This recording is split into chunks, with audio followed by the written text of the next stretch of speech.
Hey there, my friend. My name is Dave Sharp, and over the past 5 years, I've done over 1 million actual calls with clients. Well, not just me, but my entire team. And I want to show you in this video the 5 magic questions and the process that you can use to essentially sell any one of your coaching programs, an event, some sort of a course if it's high ticket and you need a phone call, or if you just are a business owner, you happen across this video and you just need some sales advice from somebody who's done over $100 million in sales. And these strategies, they work. They're not fancy. They're really simple. And I'm going to explain how they work. So the 5 magic questions are 5 questions that you ask at the beginning of the call. A lot of times what I see salespeople doing is they pitch their offer at the beginning, or they sort of go into every call or experience hoping that every single person is going to close, as if it's a cookie cutter solution. And we know that every single offer is not appropriate for every person. We also have learned that if they sell themselves and they can see the problem that they have first and be aware of the problem, then they're going to be more likely to convert once they see a solution. But if they aren't aware of their problem, or they're just kind of curious but haven't yet really sat with the gravity of if they don't do anything, what the consequences might be, then they're going to be less likely to, when they see the solution, actually say, yeah, like I need that right now and I have some urgency to act on it. Now, there's a lot of tricks and strategies that marketers use, but the most powerful strategy is actually somebody wanting to buy your product without any gimmicks, without any sleaziness or pushiness. So here's how the process works. So there's 2 different scenarios that I've broken down, and I want you to understand the big picture first, and then I'll tell you what the 5 magic questions are. So in scenario number 1, we're going to ask the 5 magic questions, whether it be in person, on a phone call, on a Zoom. We're then going to make the offer right there after we've asked the 5 magic questions, and we're sure that what we have is a good solution for them. Because if it's not, you can save yourself a lot of time and simply say, and I know it sucks as a salesperson, but you know what, I don't think this is the right fit. Let me refer you somewhere. Or I was going to offer you this, but I think that this might be better. So asking the 5 magic questions, you go right into the offer, whatever offer is appropriate, and then you ask for the sale at the end. You don't close, you ask. Sounds like you're ready to get started. Is that right? Sounds like this might be a good fit for you, right? Those are the types of ask closes that are working well now versus trying to hard close or manipulate somebody or get them to do something that they don't want to do. In scenario number 2, we've got the 5 magic questions, and then we're sending somebody to an outside video. That's the difference between the little person there and the actual little triangle that I tried to make look like a play button on a video. So we're going to send them outside to go look at an offer on a video. And the reason why this is so powerful is because, say, for example, either you are doing all of your sales or you have other people on your team doing all of your sales.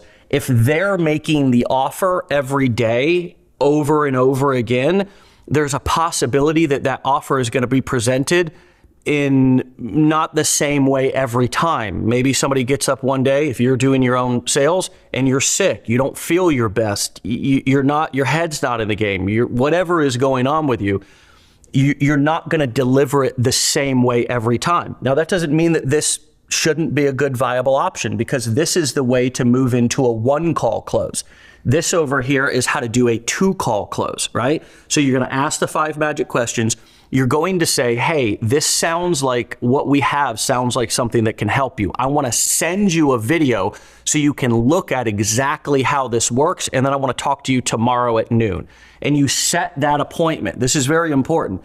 And one of the rules that I've always taught salespeople is never leave a call with a qualified prospect without a follow-up call scheduled. So after they watch it, you want to book the second call on the first call when you ask the 5 magic questions, and then follow up. And that's when you go for the ask, right? You simply ask them, hey, how did you like what you saw? Sounds like you're ready to get started. Sounds like this might be a good fit for you. You want to obviously listen to them, but assume the sale and ask them if they're ready to get started. It looks from the outside like this might be a fit. Is that what I'm seeing? Is that what I'm feeling?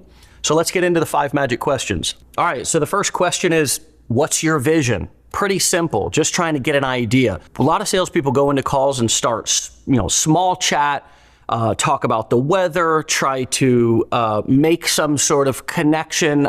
I think that was a good strategy 10 or 20 years ago. But I think today we've learned that people want to talk about themselves and they want to talk about their problem. And it's respectful of their time to get right into it, right at the beginning of the conversation and say, okay, let's jump into this. Tell me, what's your vision? What do you want to accomplish here? Why did you book this call? Why did you look into our training? And then be quiet and let them talk. The second question is, what's most important to you?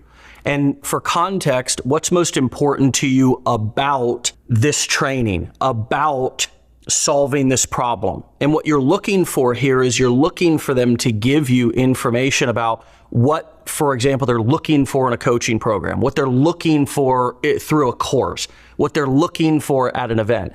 So are you looking for support? Right? Are you looking for a mentor? Are you looking for a community? You're trying to really dial in on what the most important thing, because oftentimes people don't buy for all the reasons that we think. And a lot of times what marketers do is we throw a smorgasbord, or salespeople, a smorgasbord of things at them and overwhelm them with all of these additional things, when oftentimes there's something that's most important to them. Perhaps it's even the fact that they can resonate with you or the person who's teaching the course, but this answer will surprise you. So that's why we want to ask it. All right, so the third question is, what's stopping you? What is stopping you from accomplishing the things that you want to accomplish? What's stopping you from things that you've tried already, accomplishing what you want to accomplish? Why haven't you gotten the results that you wanted? Is this your first try? Oftentimes it's not their first try.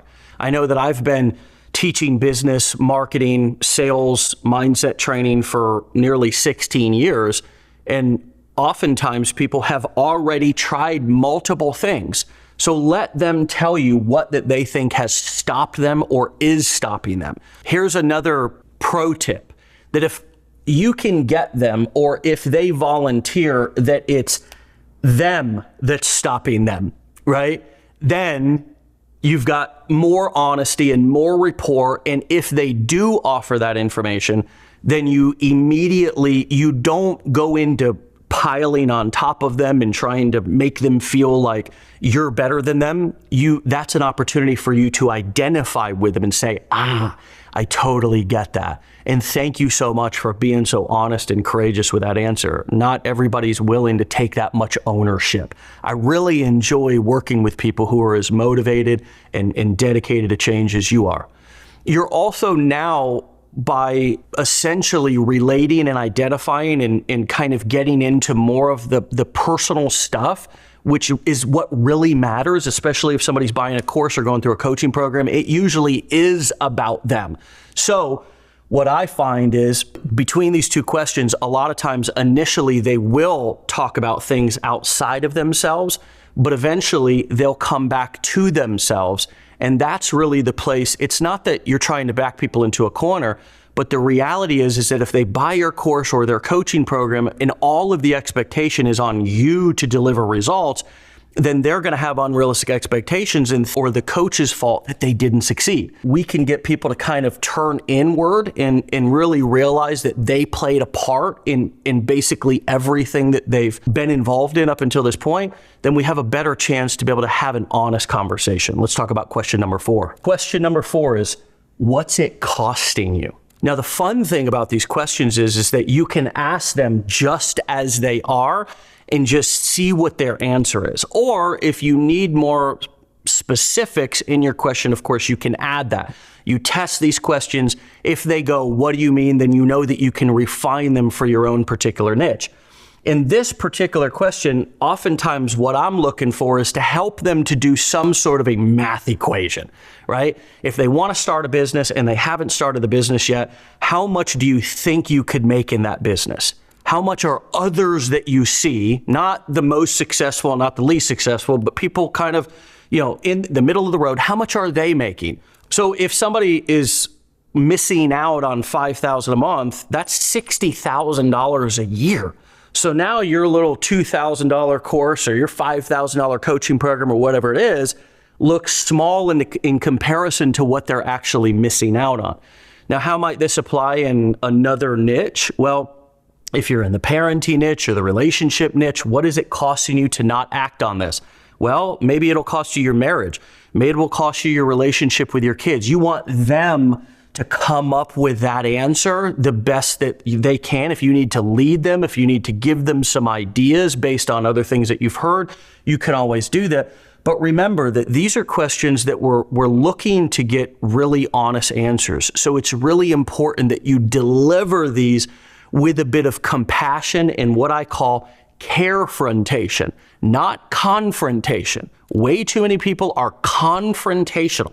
And I'm going to tell you something, the quickest way to lose a sale is to be confrontational, especially in the world of online education, courses, coaching, events, things of that nature.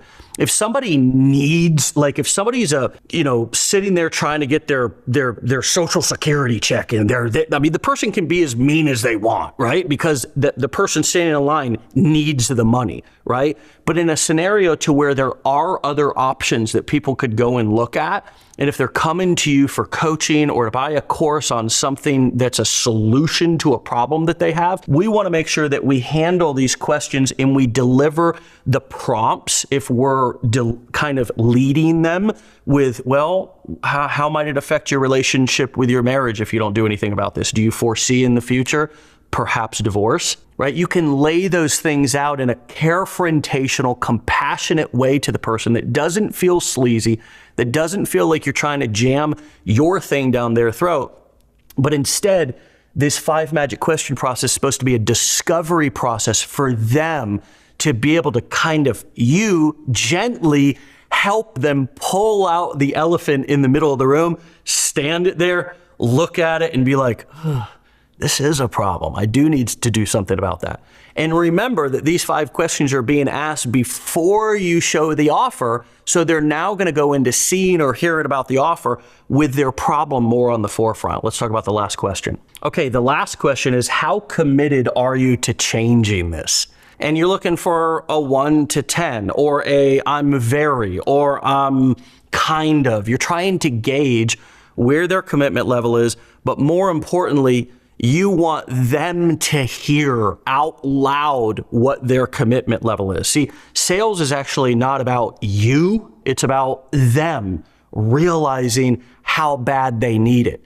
So if you ask somebody how committed they are and they verbally say, I'm really committed, then they've essentially kind of said it out loud, right? Which now it's real once you say it out loud.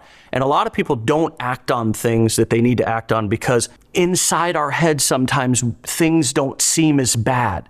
But have you ever said something out loud to somebody and been like, oh, wow, that sounds crazy to say, right? So that's the whole idea of this process, is to ask questions that are probing questions that help them to realize how much they need what it is that you're essentially that they have a problem and they need a solution.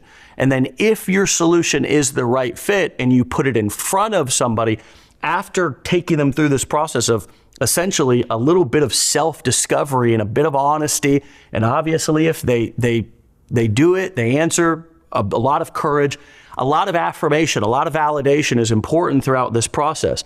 I want to leave you with just this energy tip, right? I want to go back a little bit to this idea of taking people through a process that doesn't feel like they're being closed or doesn't feel like they're being pushed or having their arm twisted or turned. This process is designed to be a bit more heart-centered. It's designed to be less sleazy and not make you feel like you're hard closing anybody. And it can be done in a 1-call close or a 2-step process. So remember, sales is just simply getting people to realize that they have a problem and then presenting your solution and then asking them if they feel like it's a good fit. It's nothing more, nothing less. And with this framework, you can be successful with selling your courses, selling your coaching programs, selling your events. We've done over 1 million calls over the course of the last 5 years or so. And there's no better process that works for the majority of people to have not only a high closing percentage, but also a nice compassionate call with somebody who's looking for a solution and who is probably in a little bit of pain. Hope you enjoy, hope it works, be legendary, and I'll see you on the next one.